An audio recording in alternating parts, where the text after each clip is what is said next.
Hey YouTube, and welcome back to my channel. My name is Caitlin. If you're new here, if you're not, thank you so much for stopping back by. I talk about money, personal finance, and our lives over here in this lovely abode of ours.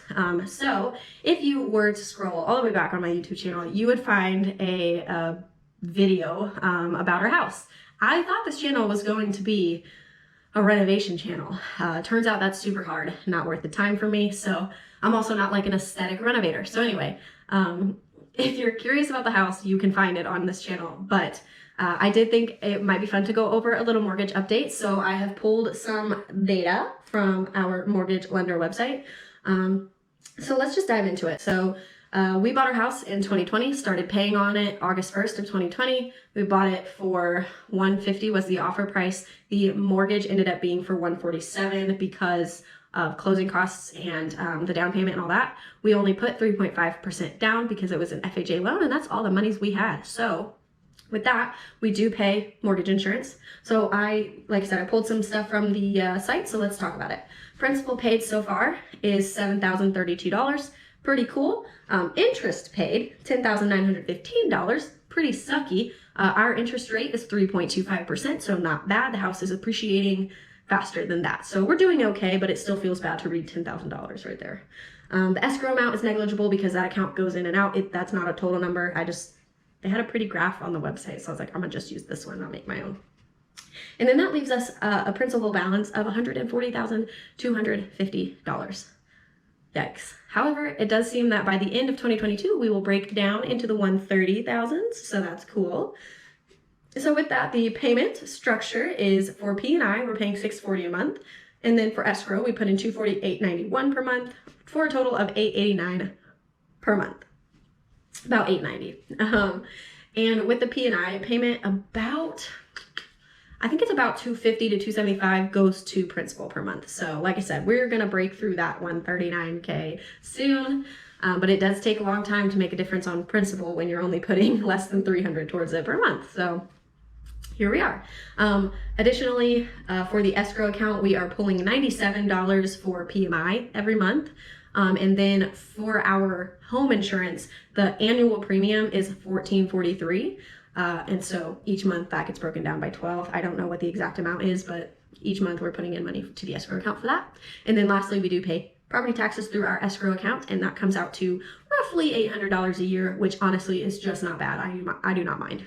I don't mind paying those. It doesn't bother me at all that my taxes go to education for kids that I don't call mine. So anyway, I don't mind that at all. So not too bad on the taxes front, doing okay. With that, let me see here. I thought somebody was driving down the driveway. Anyway, yeah, so that is the kind of mortgage information of the house. Now I will give you a little bit more context on our actual property. So we have a large garage. It does hold, you could call it a 2-car garage, but the opening is a 1.5 opening. And then there's like an extra section that the door, you couldn't pull 2 cars in at the same time, but you can store quite a bit in there. It was a separate room. It had a wall, but we tore the wall out. So yeah, so we got a big garage. We have, the house itself is about 1,700 square feet. It is 3 bed, 2 bath, 2 full bath. And then we have like 2 living rooms. Like it's an odd layout. Can't say it's the layout of my dreams, but I do like our house. It is not fully renovated yet because when you have 1,700 square feet for 2 people, it's pretty easy to not need all of that square footage. So we live in like 1,200 of the square feet. And so we still have quite a bit left to finish out, one of them being the main living room with the fireplace. That has been an overwhelming project to tackle, so we have not done it yet, but that's the plan for the winter. But yeah, so we've renovated most of the house, and by renovation I mean we did a lot of work. We did floors, paint, wall, drywall. We redid doorways that were crooked. We tiled bathrooms. We replaced sinks, replaced toilets, things like that. I mean, we did quite a bit. We built out a new closet that we didn't have before for our water heater. The water heater was just like chilling in the pantry, like open, exposed, like to look at, and I was like, hard pass, we're gonna build out a closet of its own. So now it has its own closet. And yeah, so we've done a ton of renovation, and all of that renovation has been done by us or our friends or family. I'd say 90% by me, Travis, or his dad.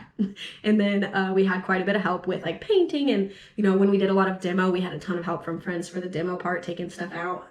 So yeah, we've had tons of help. So with that, I will kind of go over, so our renovation expenses have been a little crazy. So we have spent about $10,780 in 2020. And then in 2021, we spent about $1,500.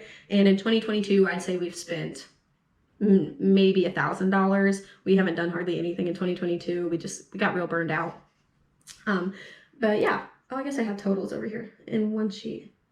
So all-time totals, we have spent about $12,000 on renovation. So not too bad. We do expect to spend quite a lot more money on this house renovation-wise, as well as the property. So I mentioned the house and the garage. We do actually have property that is the end of a lake. So we own the dam and part of the lake. And so we do have to help maintain the lake. We own it with one other person, so we share responsibility, which is fabulous. We love our neighbors. We got really, really lucky with good neighbors. But then behind the dam is a lot of like land, and so we have some management ideas to make that land more usable. And then, we want to build a dock. We want to redo our deck and things like that. So we do have a lot of big projects that are going to cost some dollars over the next 5 to 6 years. But for now, we're focused on the inside of the house and getting that up to date. So yeah, that is where we're at renovation wise. Like I said, we got a good deal on this house, but it needed a top to bottom. So we're working on it slowly but surely. And once we get out of car debt, I think that's when we will really dive in money wise to renovation. It's just been very hard to prioritize more expensive renovations when we're both still in auto debt, which is a choice. We made that choice and we prioritized having safe, reliable vehicles, and that's okay with us. So no shame. If you're someone like us who has taken over 2 years to renovate your house and you literally have a room that's just been unfinished, no floor in it for that long, I'm with you. It is okay. No big deal. Do not feel any shame for that, because we don't. Anyway, yeah, that is the update. If you guys have any questions, concerns, comments, ideas, whatever, I will be happy to explain further or discuss further in the comments. Just let me know. And if you like this kind of update, I will do it again and be a little more thorough about where we're at if you would like. But otherwise, it might just be maybe a every couple years type of thing, maybe. Who knows? Anyway, thanks for watching. Have a great morning, noon, or night, whatever it is for you, and I will catch you in the next video.